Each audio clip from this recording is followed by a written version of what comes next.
Seguimos trabajando con esmero, cumpliendo con las actividades asignadas por contrato a través de programas innovadores e integrales de atención al cliente, con el enfoque de una atención personalizada. Nuestras cuadrillas en todo el país, día a día al cuidado y operación de la red de distribución eléctrica. Reportes y orientación, marca gratis, desde el celular 118 o al 2276-4370. Síguenos en nuestras redes sociales de Facebook y Twitter. En EEH, trabajamos para ti. Falta de concentración. Toma Serenerbón. A todo el auditorio nacional e internacional de Radio América, bienvenidos una vez más a su programa Doble Vía, con las excusas del licenciado Rodolfo Colindres, que goza de unas merecidas vacaciones. Estaremos aquí en cabina durante este tiempo con nuestros compañeros, llevándoles siempre estos programas respecto al acontecer nacional. Les saluda el periodista Wilson Herrera y esta tarde nos acompaña José Filadelfo Martínez, quien es director de la Fundación Democracias Sin Frontera, para analizar todos estos escenarios postelectorales y todo esto que se ha dado en las últimas horas también con respecto a la comunidad internacional y también el acontecer nacional. Estamos también a través de las redes sociales, Radio América Honduras, a través de Facebook, en el Facebook Live y al 95 20 20 80. Si usted quiere pues mandar algún mensaje respecto a si tiene algún escenario electoral ahí, postelectoral que podamos analizar con José Filadelfo Martínez. Buenas tardes, José, gracias. ¿Qué tal, Wilson? ¿Qué tal, auditorio de Radio América? Muy buenas tardes. Quiero decir que es un placer por usted y por la radio, pero realmente pues no da placer, o sea, hablar del tema que vamos a abordar. Sin embargo, pues creo que inclusive yo a veces me siento incómodo con eso de analista, porque ah, el analista, bueno, se supone que es una persona lista.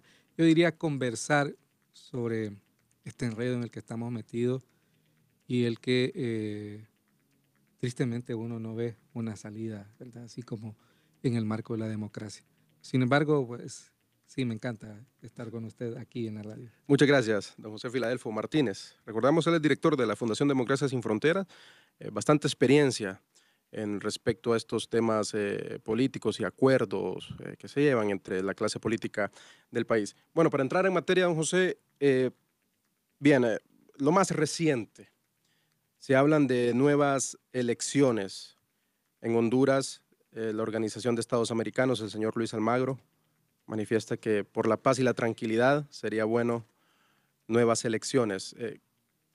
¿Qué tan probables son unas nuevas elecciones en Honduras? ¿Y qué tan probable es que esto realmente signifique una salida para todo lo que estamos viviendo los hondureños? En política todo es posible, ¿verdad? Es decir, es el arte de lo posible. De hecho, es una de las definiciones más conocidas de política. Sin embargo, este problema es tan enredado que fíjese que yo siento que hasta la OEA se enredó, ¿verdad? Porque tenemos una declaración de la OEA que uno siente que ya forma parte también del problema, con propuestas que, bueno, no están en el marco legal de Honduras, pero que sin embargo pueden suceder en tanto en Honduras fracasó, en primer lugar, yo diría, la política. Conversábamos extra radio y yo he venido insistiendo a lo largo de toda esta crisis que una cosa fundamental y por lo que a mí me gusta la política es que se basa en el diálogo. La política es el diálogo y el diálogo significa que usted no puede acorralar al adversario. Los contrincantes siempre tienen que tener espacios de salida en el marco de reglas del juego bien definidas y que ese fracaso de la política se debe en gran medida a que las principales agrupaciones sectarias del país, como son los partidos políticos, no están dirigidos por estrictamente políticos, sino por personas, y esto es una definición vieja, más interesadas en vivir, ¿verdad?, del patrimonio del Estado y de creer que el país es de ellos, ¿verdad? Entonces, estamos en crisis porque en los últimos 30 años, es que no solo es de 2009, hay mucha gente que tiene memoria histórica corta y cree que todos los males de nosotros vienen de 2009 para acá. Pero en los últimos 30 años nosotros construimos un modelo electoral que ya hizo crisis, ¿ya? Y que sin duda no nos puede ayudar a salir de la crisis que nosotros estamos. Entonces, yo, hablando ya de salidas, sin duda pasa por lo que digan las misiones de observadores, pasa por lo que diga un gobierno como el de Estados Unidos, pero yo creo que hay que voltear la mirada hacia los actores nacionales. Finalmente todos tenemos que asumir una responsabilidad con el país. ¿Dónde están esos otros actores? Ese es un tema a debatir, pero no podemos seguir dejándole a el liderazgo de dos agrupaciones sectarias la solución, porque han demostrado incapacidad para hacerlo. Antes de venir a la radio estaba leyendo el comunicado que a inicios de este año publicó la Conferencia Episcopal de la Iglesia Católica. Dice así en su introducción: Honduras vive momentos difíciles de su historia social y política y no tenemos derecho a renunciar a la construcción del Estado de Derecho en Honduras y de una construcción de la democracia. Yo creo que ese es el gran tema, fíjese. Lo evidencia las tomas de carreteras, los actos vandálicos, pero también lo evidencia muertes injustificadas y esa incomprensible, diría yo, falta de apertura del liderazgo político. ¿Qué pasa con el liderazgo político en estos momentos? Existen dos fuerzas que se declaran ganadoras. Prácticamente no se pueden ni ver.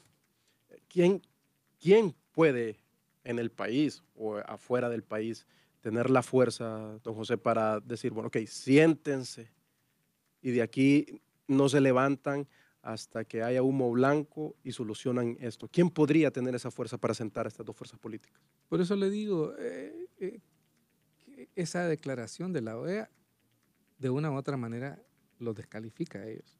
Los descalifica porque es una posición, unos dicen gallo gallina, pero muy enredada, con una propuesta que significa desconocer que en el conflicto tenemos dos partes. Es obvio que no es fruto del diálogo. Entonces, cuando una autoridad como la OEA cae en la trampa de darle fuego o de atizar el fuego político en Honduras, uno se desconcierta. Y yo, fíjese que las crisis en Honduras no son nuevas. Tuvimos crisis, por ejemplo, cuando la famosa opción B. Lo que pasa es que en aquel momento había actores nacionales con la fuerza política, como las centrales sindicales.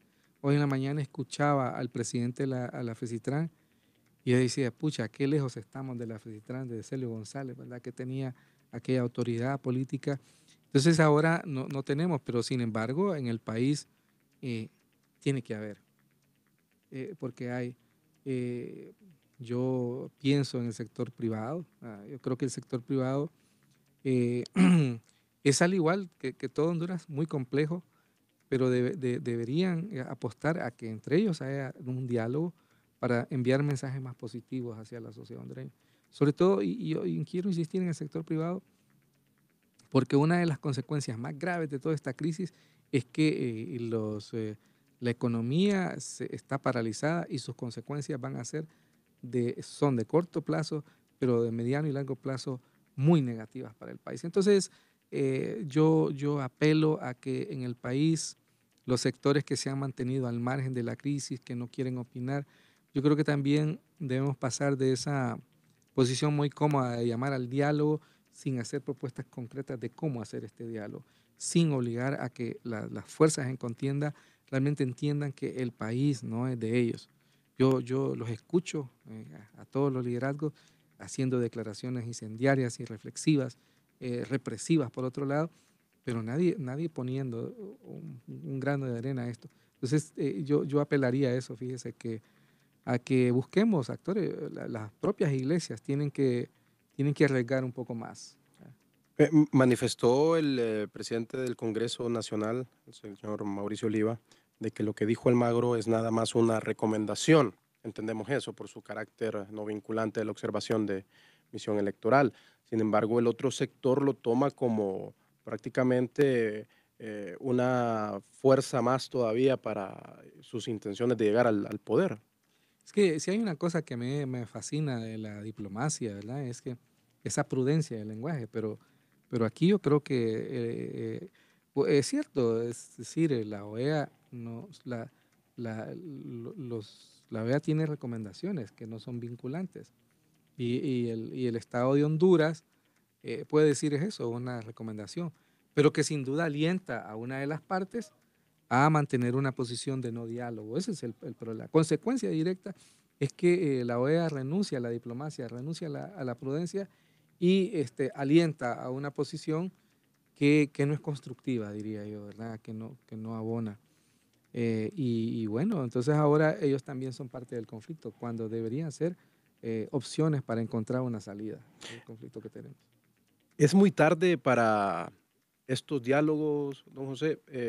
Se debió dialogar los políticos hace más de 1 año y medio, cuando todo esto de la reelección iba tomando forma. Debieron hace 30 años construir un país diferente. Debieron haber construido una institucionalidad sólida basada en el respeto a la ley. Debieron haber construido un Estado de Derecho y no lo hicieron. Decir, fíjese que nosotros, a inicios de este milenio, en el año 2000 precisamente, recibimos una importante condonación de la deuda externa del país, una cantidad importante de recursos, y los desaprovechamos. Es decir, y no fue Wilson Herrera, no fue José Filofo Martín, fueron los líderes de esos partidos, los que se engolosinaron, los que actuaron de manera irreflexiva y quisieron tomarle el pelo a los organismos de cooperación internacional, a tal grado que fíjese que hoy tenemos indicadores de pobreza probablemente mucho más altos que los que teníamos en el año 2000. Tenemos una deuda externa más alta, pero tenemos el descrédito ante la comunidad internacional de que no hacemos buen uso de las condonaciones de la deuda. Es decir, una situación muy complicada. Y entonces los políticos creyeron, porque sí han dialogado, siempre, pero convirtieron el diálogo en una especie de toma y daca, ¿verdad? Se reunían para distribuirse el país, y eso es un poco lo que se ha roto, ¿verdad? Entonces ahora, y fíjese que eso es lo positivo, que yo creo que hoy la sociedad hondureña está llamando al diálogo, pero la sociedad hondureña está muy consciente de que no debe ser un reparto del país.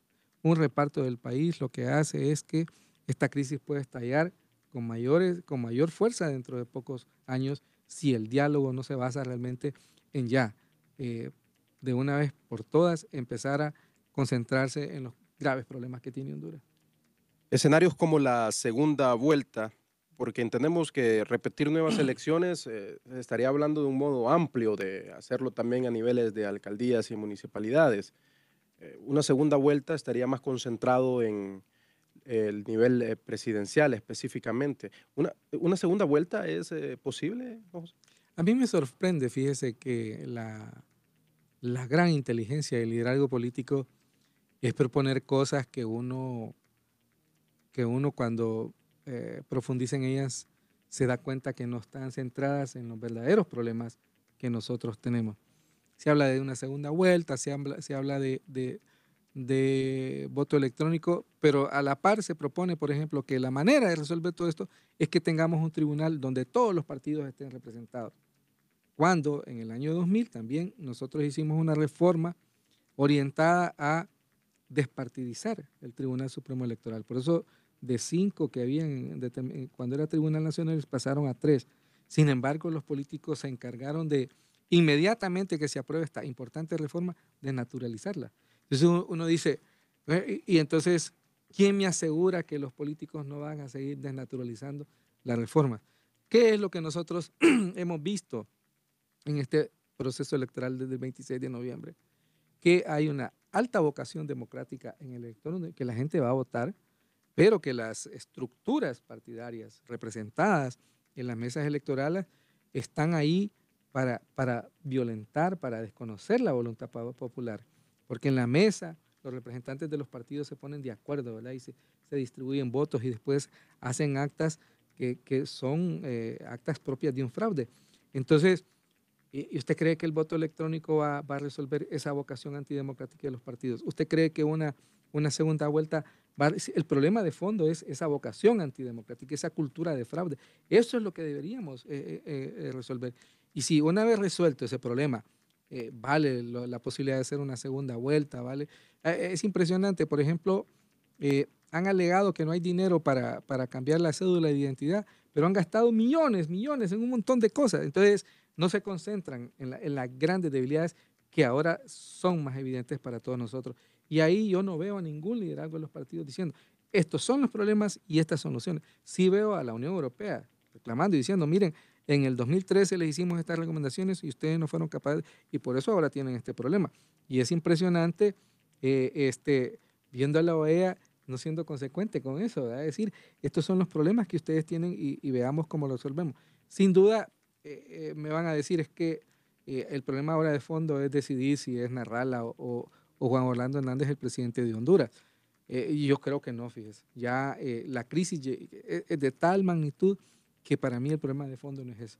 Como dice la Iglesia Católica, insisto, no tenemos derecho, bajo ningún argumento, a crear el caos en el que estamos viviendo. ¿Hay alguna posibilidad o se mira en estos escenarios que estamos planteando? Hay que recordarle también a la población y a todas las personas que nos miran y que nos oyen a través de Radio América. Estamos hablando con José Filadelfo Martínez, director de la Fundación Democracia Sin Fronteras, y estamos hablando de todos estos escenarios postelectorales que se han planteado por parte de organismos internacionales y también por personas de sociedad civil y de otros lados de aquí en Honduras respecto a qué puede suceder en esto después de estas elecciones, después de esta declaratoria realizada también ayer por el Tribunal Supremo Electoral. Don José, yo he escuchado también a personas del grupo empresarial incluso hablando de triunviratos para ir solucionando esto. Hablamos prácticamente todas estas soluciones que se están dando ni siquiera existen en la Constitución. Y hay quienes dicen, muchos que reclaman también, bueno, que la reelección tampoco está aprobada en la Constitución. Entonces, vamos a ver, el triunvirato. ¿Podría funcionar algo de este tipo de escenario en el país? Mire, es que hasta la solución más loca funciona si hay acuerdo. El problema de fondo es que no hay diálogo y sin diálogo entonces no es posible examinar ninguna salida. Y sin duda llegamos a un momento del quiebre de la institucionalidad, del quiebre, ya está agotado ese modelo antidemocrático de gestionar la política de Honduras, que tenemos que ser creativos, tenemos que ver cómo salimos de esta crisis de manera permanente, porque soluciones temporales hay. Una solución temporal es decir, aceptemos a Juan Orlando Hernández y ya, y nada pasa. Eso es una solución que puede tener visos de legalidad, pero sin duda es temporal. Como temporal también puede decir, no, miren, quien ganó fue Salvador Narrala y entonces aceptemos, aunque no tenga los visos de legalidad que tenga la otra propuesta, pero en aras. Cualquiera de las dos soluciones solo es factible si el liderazgo político está de acuerdo. Si no hay acuerdo, usted puede proponer lo que usted quiera. Hasta la solución más bella se puede plantear, pero no va a caminar. Y por eso insisto, la propuesta de diálogo y de acuerdo tiene que ser eminentemente nacional. Porque si apostamos a que este sea, sin duda se va a requerir el apoyo, el apuntalamiento de la cooperación internacional, pero yo sí estoy cada vez más convencido que tienen que ser actores nacionales los que tienen que hacer una propuesta. Y que esos actores no deben circunscribirse, repito, a que sea Manuel Zelaya Rosales y Juan Orlando. ellos han demostrado, especialmente en los últimos 20 días, incapacidad para dialogar y para resolver el problema que nosotros tenemos. Entonces, yo apelaría a eso, ¿verdad? Que otros actores busquemos una salida. Y está bien que haya manifestaciones en las calles, está bien que haya descontento, pero reconozcamos que eso no resuelve la crisis, ¿verdad? Lo que usted tiene, y eso es evidente para todos, es que más allá de que haya alegaciones de fraude, yo no quiero decir, pero tiene más o menos 1.300.000 votantes de Libre. Tiene 1.000.000 votantes del Partido Nacional, tiene casi medio millón de votantes del Partido Liberal. Es decir, pero si usted ve, hay dos fuerzas más o menos iguales. Entonces es una sociedad partida. Entonces, ninguna va a poder gobernar si no hay acuerdo con la otra, si no hay consenso. Entonces la solución no es que quede sino cómo hacemos que el país realmente recupere su gobernabilidad y que empiece a enfrentar los problemas que dieron origen a la crisis. Ahí está el asunto, que la crisis nos sirva para eso. Pero si la crisis nos va a servir para, otra vez, si quien llega a Narrala y Narrala llega a ejercer la presidencia de la República con el afán de venganza, con el afán de odio y destruir al Partido Nacional, lo que vamos a tener es crisis para largo y viceversa. Si el Partido Nacional cree que reprimiendo a las fuerzas de Libre, la crisis se acaba, están cometiendo un grave error. Entonces, cuando yo veo eso, entonces digo, bueno, está bien que la gente se manifieste, pero si yo quiero solución, la solución, por mucho que usted queme llantas, al final va a ser en una mesa de diálogo, al final va a ser cediendo. Entonces, ahí es donde nosotros tenemos que insistir. Y entonces, lo que yo creo que es importante ya es como ir pergeñando, como ir diseñando cuál debe ser la agenda que ese diálogo político debe tener en el país. ¿Y cómo hacerlos que se sienten a dialogar realmente? Por eso pasa por y por eso repito, tienen que surgir fuerzas nacionales con la suficiente fuerza como para obligar a estos que no se quieren entender a que tienen que entenderse. En una sociedad tan polarizada como usted dice, don José Filadelfo, ¿cómo encontramos entonces a esos actores? Porque si usted, por ejemplo, viene y dice, ok, que sea la Iglesia Católica, viene un lado que dice que no porque la Iglesia Católica está de este lado. Si pone al Consejo Hondureño de la empresa privada, le dicen tampoco porque el Consejo Hondureño de la empresa privada está de este lado. Si pone a defensores de derechos humanos, dicen tampoco porque estos están de otro lado. ¿Cómo encontrar entonces esos actores que puedan encarrilar a estas dos fuerzas políticas a que se sienten a dialogar? Ahí yo creo que ese es el gran reto de quienes intentamos de manera muy difícil mantenerse equidistante de una y otra posición. Porque cuando usted empieza a descalificar, entonces se convierte en otro actor que no quiere soluciones.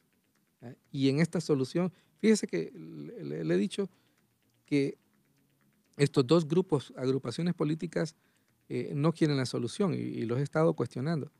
Pero cualquier solución a la crisis pasa porque ellos lleguen a un acuerdo. Es decir, no podemos resolver la crisis sin el concurso de Libre y sin el concurso del Partido Nacional. Entonces yo creo que cuando empezamos a ver las cosas así, cambia esa perspectiva.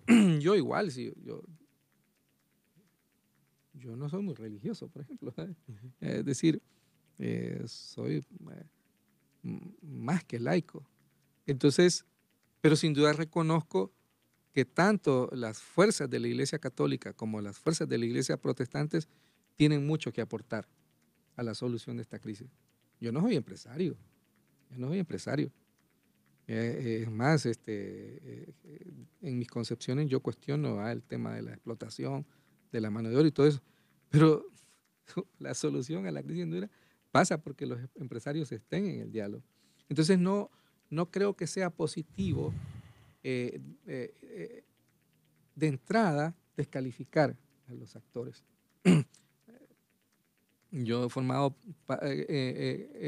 he formado parte de luchas contra los militares, por ejemplo, ¿verdad? Creo que los militares deben estar ahí, pero una solución a la crisis no se puede lograr sin el concurso de los militares.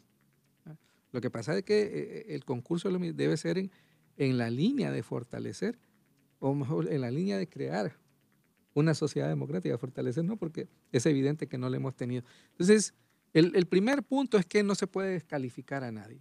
Creo que hay que ser crítico con todos los actores, ese es el primer gran reto. Pero cada quien va a aportar, tiene mucho que aportar, reconociendo que todos tenemos grandes debilidades. Porque precisamente por eso llegamos a la crisis, porque todos somos débiles. Todos somos débiles. La sociedad civil, es impresionante cómo la sociedad civil está partida, ¿verdad? Unos y otros, cómo las organizaciones de derechos humanos de una u otra manera han perdido el rumbo. Y eso hay que decirlo y hay que reconocerlo. Pero no se puede lograr un diálogo si no están incluidos estos actores. Ese es el punto, ¿verdad? Y entonces, en la medida en que los actores tienen reclamos, hay que empezar por eso, pero el diálogo va a permitir que esos reclamos se transformen en propuestas para resolver el país. Ahí es donde yo creo que tenemos que empezar a trabajar. Como le digo, lamentablemente, un actor importante que yo esperaba que pudiera ayudar a eso, se desmarca y dice, no, yo también quiero atizar el fuego. Entonces, ese es el gran punto. Entonces, tenemos que ver hacia afuera porque lamentablemente es así. Mire, lo peor de todo esto es que uno lo lee, Honduras es de los países más pobres de América Latina, más inequitativos, con un PIB de los más bajos de América Latina. Es un pobre país, es un pequeño país, ¿va? Entonces vienen todos estos extranjeros y creen que le pueden imponer, ¿va? Entonces yo creo que también, yo quiero apelar a eso, cierto, somos un país, pero somos un país que se puede transformar. Yo creo que sí, tenemos que empezar a hablar en sentido positivo de la crisis, ¿va? ¿Cómo hacemos para que esta desgracia nos permita empezar a resolver de manera permanente los problemas que se empezaron a tejer a inicios del siglo pasado? Esa es la verdad. El Tribunal Supremo Electoral, antes de las elecciones, nos vendió un proceso sumamente transparente. Luego, el informe de la Organización de Estados Americanos del día de ayer prácticamente fue muy duro con el Tribunal Supremo Electoral, cuestionó bastante incluso sus sistemas de información y todo, bueno, en sí todas las elecciones. Luego nos vendieron de que declarar al presidente iba a ser la salida a la crisis y, bueno, prácticamente paralizada el país ayer y hoy. ¿Cómo se puede entonces, don José, aparte del diálogo, darle rumbo a esto y tratar de no estar fuera de los márgenes constitucionales que se nos permite?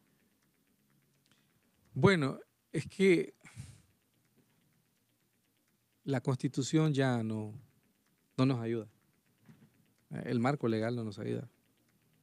El Tribunal Supremo Electoral es en sí gran parte del problema, ese es el tema, ¿verdad? Y un tribunal, como decía anteriormente, construido por todos estos partidos políticos. Es que se nos olvida, pero en marzo de este año tuvimos elecciones internas y las elecciones internas en el Partido Libertad y Refundación no son buen ejemplo de institucionalidad y democracia. Y lo mismo en el Partido Nacional, ¿verdad? En todos los partidos hubo reclamos, hubo quejas, hubo rencillas que no tuvieron la magnitud de la que ahora tenemos, ¿verdad? Pero el tribunal es fruto, ¿verdad? Es obra del liderazgo de los partidos políticos. El tribunal, y todos nosotros lo sabíamos, todos nosotros sabemos, por ejemplo, una contradicción, mire, pero vamos a ver, yo acepto a que Libre haga una denuncia de fraude, pero me pongo al lado del informe de la Unión Europea cuando dice, bueno, pero ¿dónde están las pruebas? Porque es lo que usted me pregunta. En un Estado de Derecho, entonces hay denuncias de fraude, usted presenta las pruebas y funciona el Estado de Derecho. Me alegan que bueno, que el presidente controla el Ministerio Público, y todo lo demás, pero bueno, esa vigilancia que ha ejercido la comunidad internacional podría ser más efectiva si lográsemos que camine. Pero aquí nadie está apostando. El presidente logra ser candidato violando la Constitución de la República. Entonces esto se rompió, por donde usted lo vea. Entonces, un esquema roto por todos los actores no es salida. Por eso repito, la salida tiene que ser en base a procurando, para mí es más que una salida legal, es una salida basada en el espíritu de los principios democráticos. Y yo no quiero dar por ahora recetas. Yo creo que esa salida basada en el espíritu democrático de ese fruto de ese diálogo. Hay que escuchar a todo el mundo, a todos los actores. Y aquí ya no solo son los partidos políticos. Pero usted, bueno, pensemos en lo que dice la Organización de Estados Americanos, la práctica de unas nuevas elecciones, con ese tribunal, con esas mesas electorales receptoras, con esta ley electoral. No, hombre, vamos a volver, va a ser otra vez el mismo problema. El mismo resultado. El mismo resultado. O sea, entonces, si queremos que las elecciones produzcan unos resultados, yo no diría distintos, sino basados en que se respeta la soberanía popular, entonces tenemos que construir un sistema decente. No solo que sea posible vigilarlo, sino que por esencia sea un esquema decente, basado en reglas claras del juego y que todo el mundo las respete. Entonces hay que cambiar la mentalidad de esos representantes en mesa de los partidos políticos. Y ahí está hablando de cultura. Pero claro, eso significa postergar esta solución.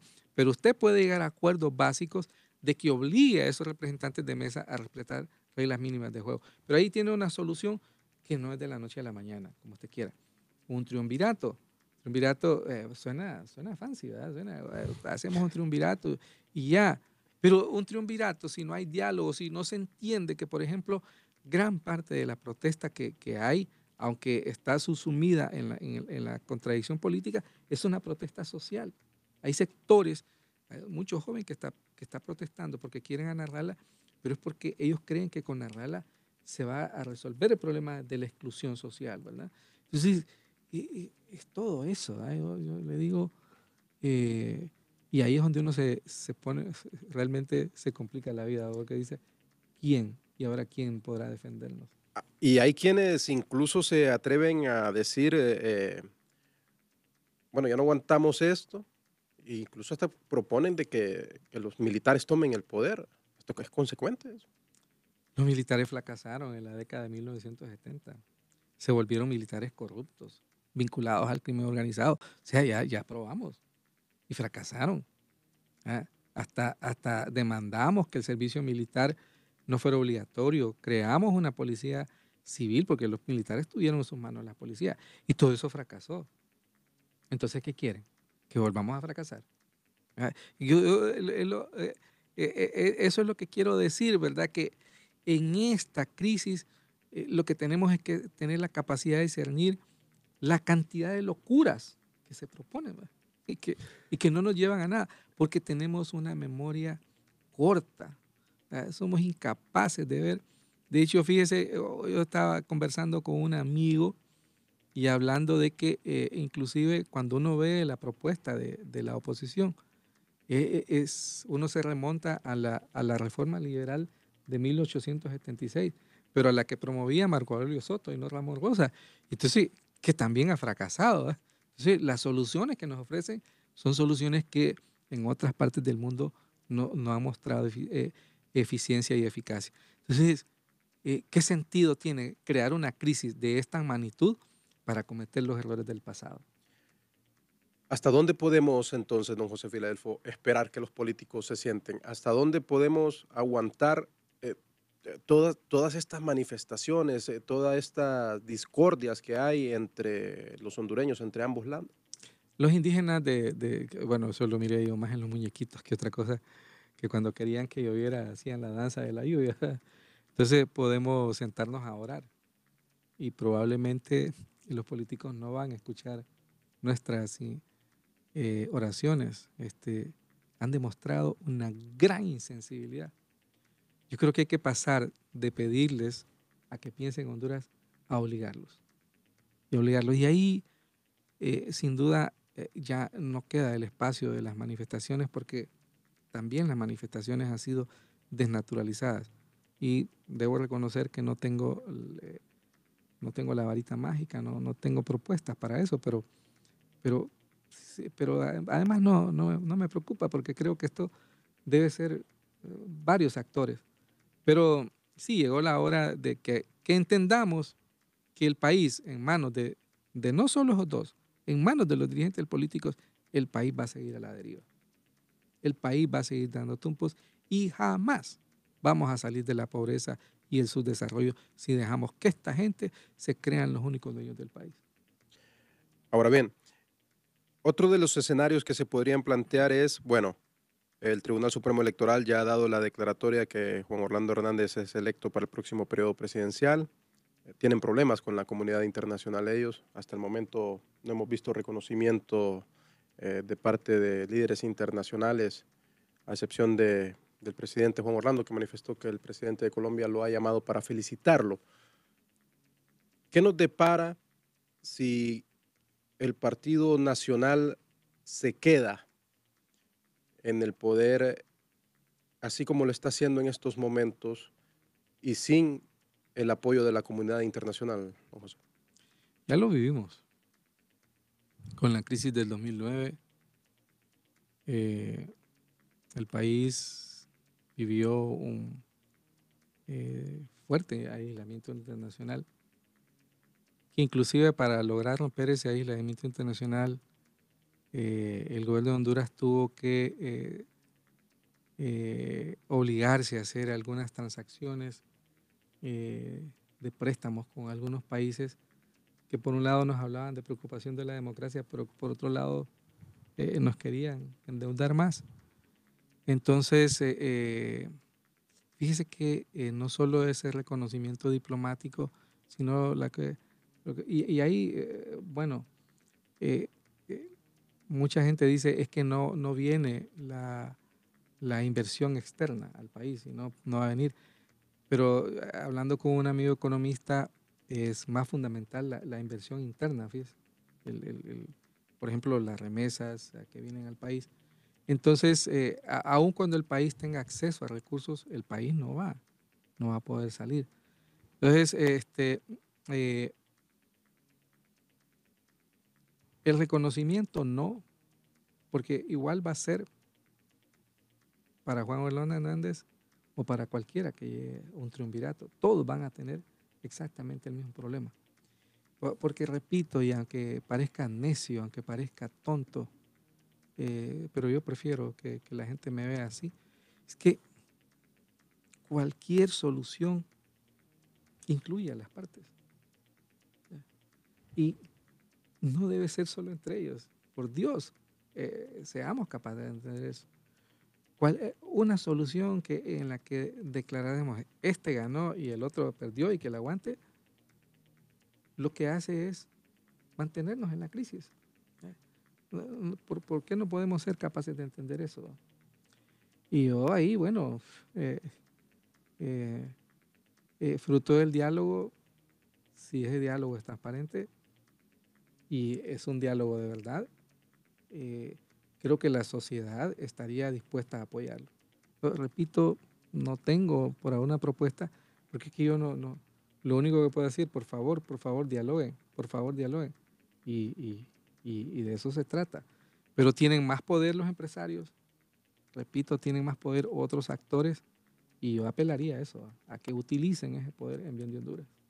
¿Una comisión de notables? Puede ser, yo creo que hay que buscar ese tipo de avenidas. O sea, sí, ya está demostrado que ellos dos no pueden. Entonces hay que empezar a buscar acá. Y eso puede tener una alta recepción en actores externos que siempre han colaborado con Honduras. Y es que hemos leído nosotros, por ejemplo, comunicados de las empresas privadas que dice los políticos tienen que dialogar. Hay algunos políticos que manifiestan, bueno, que hay que dialogar, las iglesias dicen que hay que dialogar, la sociedad dice, bueno, hay que dialogar, pero nadie arranca a dialogar. Nadie dice, aquí los estamos esperando para dialogar. O sea, ¿qué necesita entonces nuestra sociedad, todos nuestros actores en Honduras, para que arranquen a este diálogo? A eso me refiero, a que tenemos que ya dejar el simple llamado del diálogo, ¿verdad? Y hacer acciones más efectivas para obligar a las partes a acercarse. Y hay actores que aquí que tienen mayor fuerza que otros. ¿Eh? Y entonces ahí es donde yo digo, bueno, es que aún en la propia sociedad civil, la sociedad civil tiene que hacer un gran esfuerzo por despojarse de ese alineamiento nocivo en que cayó y empezar a actuar como un tercer actor, ¿no? Como un tercer actor, y empezar a forzar a estas partes a dialogar. Les repito, como en eso la historia de Honduras es rica, eso lo lograron las centrales sindicales hace ya unas cuantas décadas. Entonces, ¿por qué no se puede lograr ahora? De todas maneras, es que a mí me da risa, pero es que es la única forma de salir de la crisis. No hay. Lo que pasa y yo por eso cuando usted me llamaba a venir al programa, yo decía, es que si uno solo va y es como tirar un poco de sal al mar, va a decir, no, mire el diálogo. Y por eso yo le hacía el comentario, no quiero parecer así como la persona pensante, que solo dicen, miren que hacer esto, sino hay unos actores de la sociedad civil que podrían hablar menos y hacer más en esta línea. El mensaje está claro, ¿verdad? Y fíjese que en eso hay coincidencia, ¿verdad? Todos han hecho pronunciamientos del diálogo.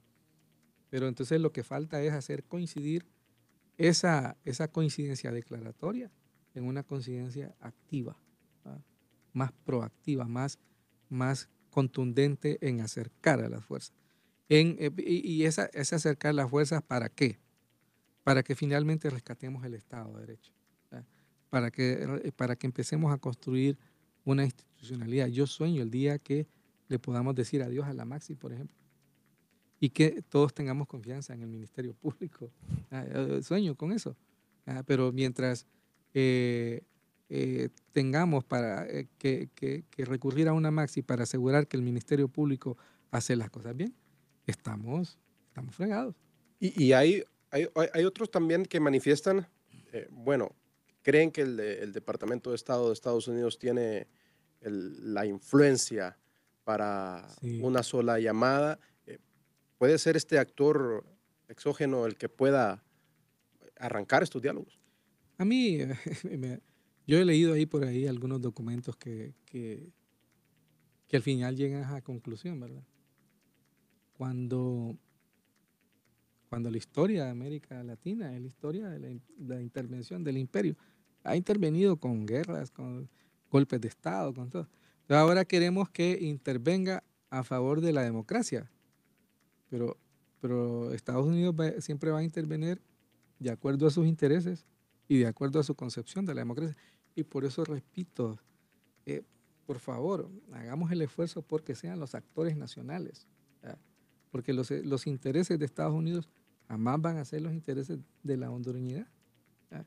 Estados Unidos, por ejemplo, ha dicho el presidente Trump, lo que quiere es devolver a todos los migrantes de Honduras, ¿verdad? Los intereses de nosotros es que la gente no se tenga que ir del país. Ese debería ser. Eso debería ser, exactamente. Eso debería ser parte del diálogo, ¿verdad? Porque Estados Unidos, por ejemplo, su interés, y ahí es que hay extradiciones, pero es obvio que no hay un interés del gobierno de Estados Unidos por un combate más efectivo al narcotráfico, ¿verdad? Porque no hay en Estados Unidos una acción más contundente contra la distribución de la droga en el propio territorio de Estados Unidos. Ahí también tenemos divergencias, aunque coincidamos en que capturando unos capos, cerrando el espacio aéreo, Honduras se puede librar de la actividad del crimen organizado. Hay una pequeña coincidencia así, pero en el fondo no coincidimos. Estados Unidos, por lo menos hasta ahora, su gran interés no ha sido que nosotros seamos un país libre de eso, ¿verdad? Porque no nos da el apoyo que nosotros queremos. Nosotros pagamos una deuda muy alta, ¿verdad? Como consecuencia del tráfico de drogas y no se compara. Pues entonces sí tenemos diferencias con Estados Unidos como nación. No reconocerlas es un gran error. Y entonces, basado en esas diferencias, pues yo digo, también no habrá llegado la hora de pensar inclusive de tomar distancia de eso.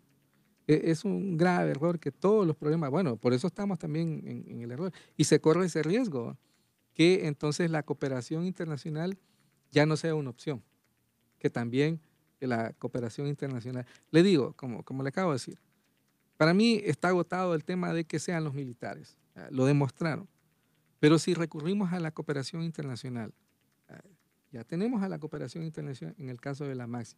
Pero ¿cuál es la percepción que todos tenemos de la MAXI? Que no está dando bola, ¿verdad? Que no está cumpliendo. Entonces se agota. Y ese es el gran problema. Agotar todas las instancias es el más grave error que podemos cometer.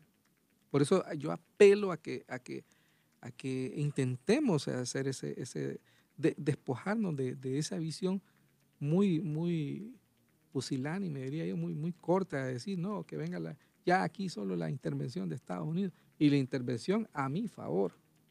Porque el punto es Sí, ese, correcto. es a mi favor, no es entendiendo que, Porque la otra mitad no aceptaría que fuera en contra de ellos. así es, porque si no es a mi favor, entonces que no vengan. Y acabo de decir que una negociación es cediendo las partes. Entonces, ese es el gran reto que tenemos aquí. Ahora, se preguntan por acá en nuestras redes sociales, don Filadelfo, ¿qué negociar? ¿Qué dialogar? ¿Una repartición del poder o aprovechar el espacio para un diálogo amplio para todos los problemas que tiene Honduras? ¿O simple y sencillamente para salir del paso de este problema en el que estamos ahora?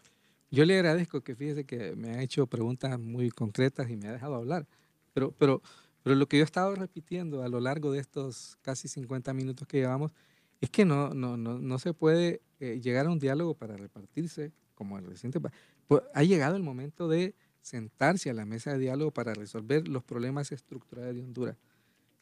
Un primer resuelto ese problema de quién ¿Quién se sienta? que aparece como el más difícil, pero a mi juicio no lo es casi inmediatamente el tema de las reformas electorales. ¿Vaya? Que eso es obvio, que tenemos que cambiar este sistema.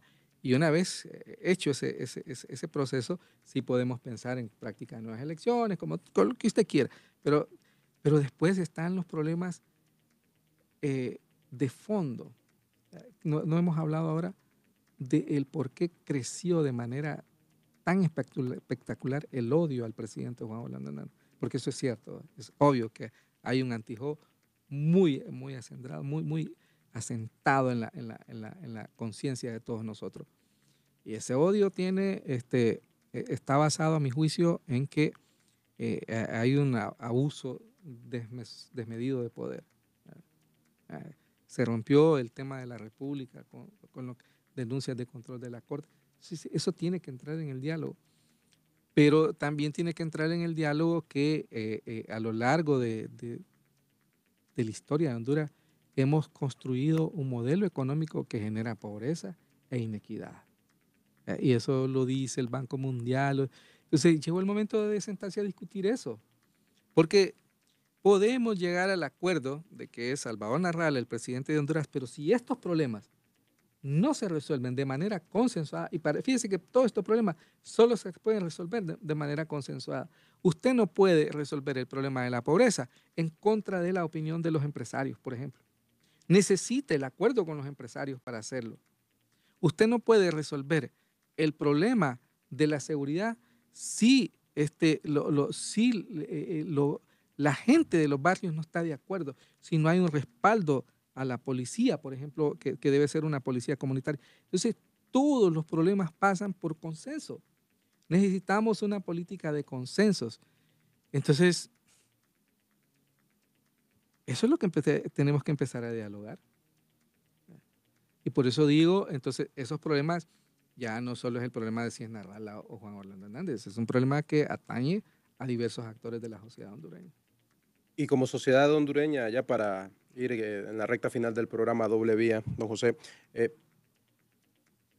nos espera entonces con esta sociedad prácticamente dividida? Que independientemente quién tome el poder en enero próximo o quién lo mantenga, pareciera que estas fuerzas van a continuar siendo antagónicas por un tiempo más.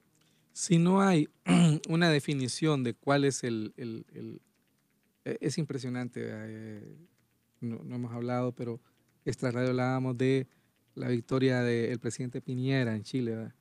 Fíjese que a mí lo que más me llamó la atención es la declaración del ex candidato Giggler, que dijo, bueno, perdimos, y todo el debate es que Piñera no es firme partidario de algunas reformas que hizo el gobierno de Bachelet, el tema del aborto, por ejemplo. Ahí hay temas muy sensibles para la derecha chilena, pero aún cuando la derecha chilena tiene sus resquemores, a esas políticas, dice que casi todas las fuerzas coinciden en que no va a haber cambios sustanciales. Es decir, ahí hay una política de Estado. Nosotros, por eso llegamos aquí, porque independientemente de si fuera el mismo partido el que ganara, ha habido un timbo al tambo de la política hondureña. Y eso es lo que ya, o sea, por Dios, eso es lo que necesitamos reflexionar. Llegó el momento de lograr un consenso, que cualquiera que llegue a la presidencia de la República, claro, le va a marcar su impronta, su estilo, pero hay políticas que son de Estado, y deben convertirse en políticas de Estado. Y eso pues ya está hasta la saciedad dicho, ahí y lo he repetido acá varias veces, en seguridad, en el tema de pobreza, en el tema de construir una institucionalidad que nos asegure el respeto a nuestros derechos como ciudadanos, porque no solo son los derechos políticos. Usted va a cualquier institución pública y usted se siente atropellado por la institucionalidad, por la política fiscal, por ejemplo, que cuando uno intenta explicarse por qué no queremos a Ajó, es porque tiene una política fiscal en contra de todos nosotros, abusiva, ¿verdad? Humillante. Entonces, son las cosas que hay que cambiar. Y entonces, pues le digo, no solo es un diálogo electoral para ver quién está ahí en la silla, no, llegó la hora de dialogar de verdad. Muy bien.